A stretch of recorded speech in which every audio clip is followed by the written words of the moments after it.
Hello दोस्तों, मैं आपका दोस्त आपका होस्ट मोहम्मद शहबाज आप सबका स्वागत करता हूं E99 एक्सप्रेस में।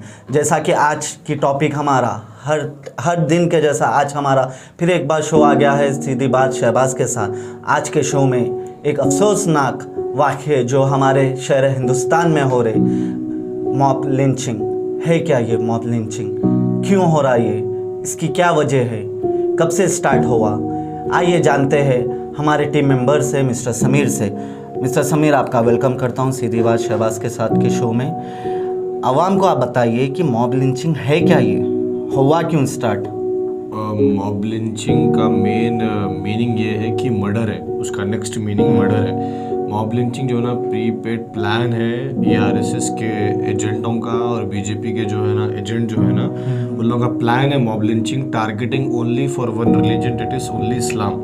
इस्लाम को टारगेट करो, इस्लाम को बदनाम करो। मैं रोकना चाह रहा हूँ मैं आपको, आप इस्लाम बोल रहे हैं आप क्यों? अब जैसा कि पाकिस्तान में भी हो रहा है ये, जहाँ देखिए भाई, जहाँ मुस्लिम्स ज़्यादा है वहाँ हिंदू को भी हो रहा है, जहाँ हिंदू ज़्यादा है वहाँ मुस्लिम्स कम है, वहाँ ये मॉब लिंचिंग हो रहा है। एक टारगेट आप इस्लाम पे बोले तो ये नहीं होगा ना। नहीं, इंडिया में इस्लाम को टारगेट हो रहा बोलने का मतलब है मेरा, दुनिया में हर जगह माइनॉरिटीज पे, हर जगह देखो इसराइल में फलस्तीन माइनॉरिटीज है उनको जो ना प्रॉब्लम हो रहा है, पाकिस्तान में मुसलमान है वहाँ उनको प्रॉब्लम हो रहा है। अब यहाँ पे जो ना मुस्लिम माइनॉरिटी है यहाँ प्रॉब्लम हो रहा। अब बेदर्दी से जो ना मॉब लिंचिंग के वाक़यात आप देखिए। ये मॉब लिंचिंग है क्या? ये मॉब लिंचिंग ये बताइए। मर्डर है, मर्डर है। वजह मर्डर का मोटो क्या है, वजह क्या है और कितने लोग शामिल रहते हैं? देखिए, एक टीम मर्डर है ये, सबसे बड़ा गैंग मर्डर है?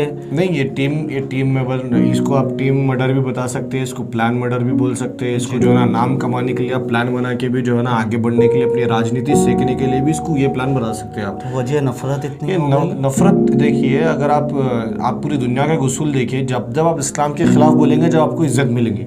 ये दुनिया का तमाम उसूल, अमेरिका को देख लीजिए आप और अपने इजराइल को देख लीजिए, अब यहाँ पे इंडिया को देख लीजिए, जहाँ जहाँ इस्लाम को आप गलत बोलेंगे वो आपको इज्जत मिलेंगी। ये इनका सोच है, इनकी आइडियोलॉजी है। खैर, इसके चलते हुए मैं कुछ नामा लेना चाह रहा हूँ, जैसा कि एक आसिफ, एक अखलाक, एक फैसल अंसारी, समीउद्दीन, तबरेज़ अंसारी, फैलू खान, ये कुछ नाम आपके सामने रख रहा हूँ जी। ये बेकसूर है, ये सब जने बेकसूर है। जो अखलाक है, आसिफ है, जुनैद है, शमशु खां है और अपने तबरेज़ अंसारी है, समीउद्दीन है।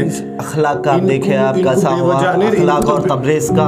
आप वेब मीडिया उठा के देख लो, आप नेशनल मीडिया का देख लो, आप न्यूज़पेपर्स देख लो, इतना बेरहम कत्ल होना एक बहुत अफसोसनाक। ये नामर्दों की फौज है, ये नामर्दों की फौज है। अक्ल नहीं इन लोगों को, गोबर खा के जो है ना इंसान को मार दे रहे हैं। अगर अपने पैर के नीचे चुमटी भी अगर आ गई तो अपने को तकलीफ होता कि बच्चे चुमटी मर गई बोल के।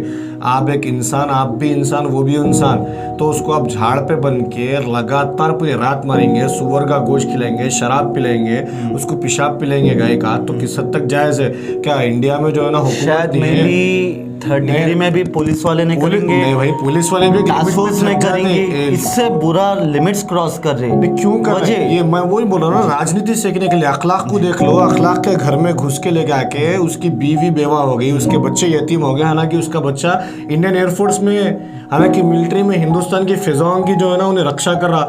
उसके बाप खुद सुरक्षा नहीं है हिंदुस्तान में, तो अब क्या सुरक्षा? ये हिंदुस्तान में खाली जो है ना काऊ, एक गाय को जो है ना इतना महान बना दी कि इंसान की कोई अहमियत ही नहीं है आपके नज़र में।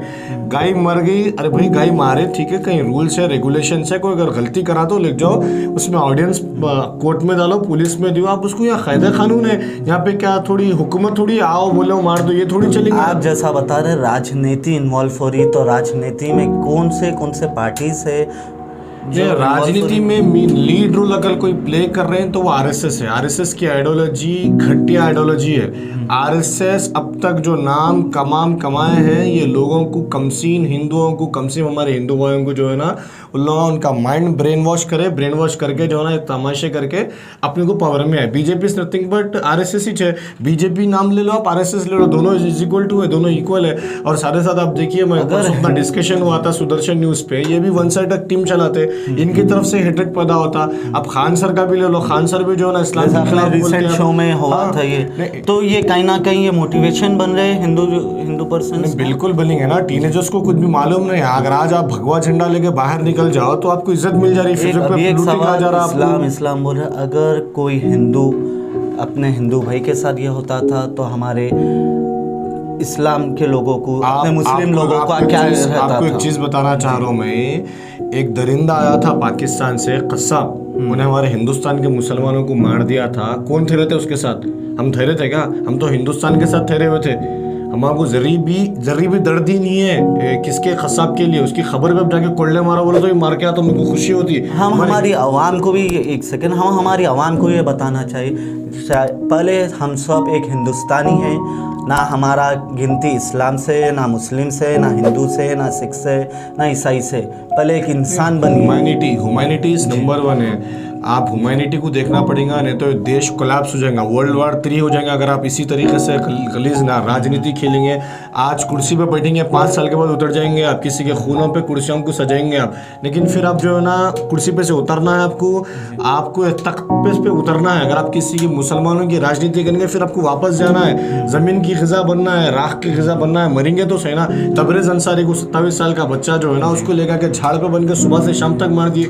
क्या बेकसूर था? उसको हॉस्पिटल में लग जाए, डॉक्टर लेने के लिए मना कर दिया, पुलिस कंप्लेन लेके जेल में डाल रही है उसको। पूरी तरीके से मुसलमानों के पूरे दुश्मन है। और अखलाक को देखो आप, अखलाक के फ्रिज में गाय का मांस है बोल के बोले, एक अफवाह फैलाए मंदिरों में से, माइकों में से बोले कि इसके घर पर जाके मारना है बोल के, उसको उठा के मार दिए कर दिए। फिर उसके फ्रिज के गोश्त को जो ना डीएनए को भेजा है तो गोश्त बीफ का निकला, मटन का निकला हो, बेकसूर मर गया नहीं, बेकसूर इसका पूरा जो है ना जिंदगी फना बर्बाद हो गई। आज तक दादरी बंद है, विलेज बंद है, एक माहौल, डर का माहौल पैदा कर दिया कि बीजेपी मार देंगी मुसलमानों को। बीजेपी जो है ना मुसलमानों की हकीकतन एक तरफ सॉफ्ट हिंदुत्व बताते, एक तरफ हार्ड हिंदुत्व बताते। उसी तरीके से प्राइम मिनिस्टर जो है ना अपने स्पीचों में बोलते कि आप काओ के बारे में नको करो, काओ को मत मारो बोलते, फिर भी ये वाकया रुकते नहीं। खैर, अब इसको रोकना है तो क्या करेंगे? ज़्यादातर ये चीज़ देखने में आ रहा है कि कुछ छोटे शहरों में, डिस्ट्रिक्ट्स में और डिस्ट्रिक्ट्स में हो रहा है। ये क्यों हो रहा है? ये अवेयरनेस कम, एक सेकेंड, अवेयरनेस कम होने की वजह से हो रहा, या प्रॉपर एजुकेशन नहीं मिलने से हो रहा, या वहाँ की गवर्नमेंट कमज़ोर होने से हो रहा, या वहाँ की पुलिस की राहत, पुलिस उन लोगों को सपोर्ट कर रही? नहीं, गवर्नमेंट सबसे प्रायोरिटी लेवल पे जो ना गवर्नमेंट कमज़ोर है, और पुलिस का भी सपोर्ट है, गवर्नमेंट का भी सपोर्ट है, और जो है ना कितना भी इंसान अनएजुकेटेड रहो, अगर कोई इंसान तो गवर्नमेंट बोल रही जाओ जाके मॉब लिंचिंग करो, इसको जाओ, देखिए अब अखलाक जुल्म करते हुए मारो इसको। अखलाक को जो मारे, जो मर्डरर्स थे वो तो बीजेपी पार्टी पे से थे।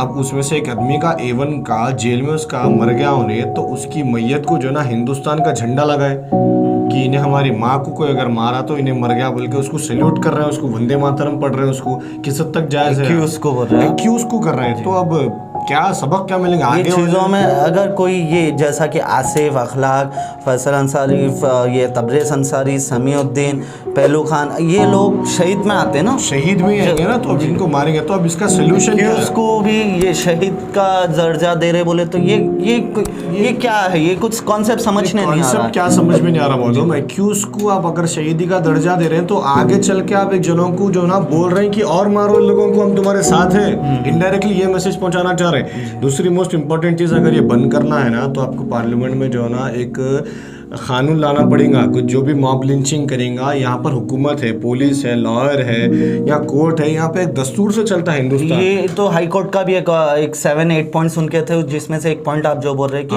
पार्लियामेंट में भी आवाज उठाओ, इसके ऊपर कैसा कंट्रोल कर सकते हैं। नहीं, पार्लियामेंट में तो बहुत जने आवाज उठाए, लेकिन इसके ऊपर सरकार, एक हुकूमत को जो है ना एक लेके आना पड़ता, ऑर्डिनेंस पास करना पड़ता। पास करने के बाद जो भी मॉब लिंचिंग में किसी को भी गैर कानूनी से मारेगा उसको फांसी की सजा होगी। आप ये डिक्लेयर कर दो, फिर मॉब लिंचिंग ही खत्म हो जाती है इंडिया में। आप नहीं चाह रहे, आप क्या चाह रहे हैं? मॉब लिंचिंग होते रहना, हम जो है ना सरकार की रोटी सेकते रहना और हम हुकूमत पे रहना। आपका इनडायरेक्टली प्लान तो यही है ना सब जनों का।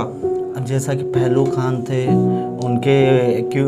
इनके केस में भी 7 जन एक्यूज थे, कुछ टाइम में 7 जनों को भी फ्री कर दिए जेल से।